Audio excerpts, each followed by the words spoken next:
Takže ahoj, ja vás vítam u tohto videa.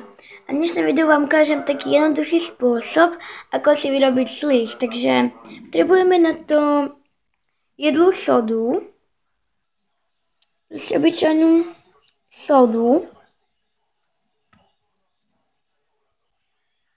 Ďalej k tomu budeme potrebovať nádobku, v ktorej je obyčajná čistá voda, nejakú farbu, ale tá nie je povinná, a tekuté disperzné lepidlo, ktoré sa volá Herkules. Takže čím začneme? Vezmeme si tú vodu, no a dáme si tam farbu. Kto nechce farbu, nemusí, ale ja chcem. Tak, viacej.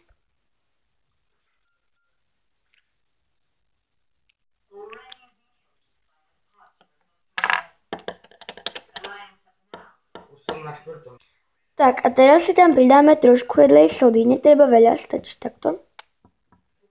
A tak posnažíme sa ju rozpustiť v tej vode. Ak sa vám nerozpustí, nevadí, ale aspoň trochu, než sa vám to jedlá soda rozpustí. Tak a keď to máme, tak vezmeme teda to lepidlo Herkules disperzné.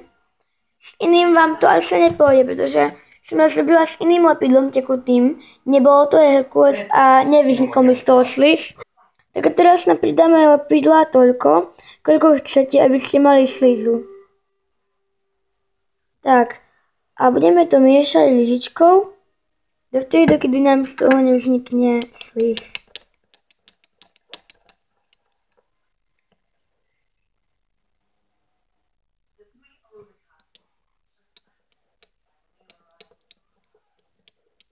Vidíte, že už z toho sliz je. A on mňa sa neofarbil, ale to mi nevadí. Mi to veľmi nelepí.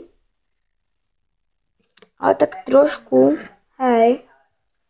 Ale nevadí, že to lepí, pretože vlastne keď to takto budete vajkať v rukách, no vlastne to dostane tú správnu konzistenciu. To je fakt super sliz. A tak trošku.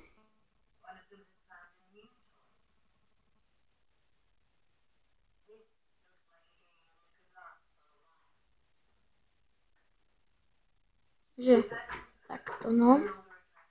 Že sa teda to video páčilo. Snaď môžete mi napísať do komentu, že či sa vám ten sliz vlastne podaril. A zďaľ, ahoj.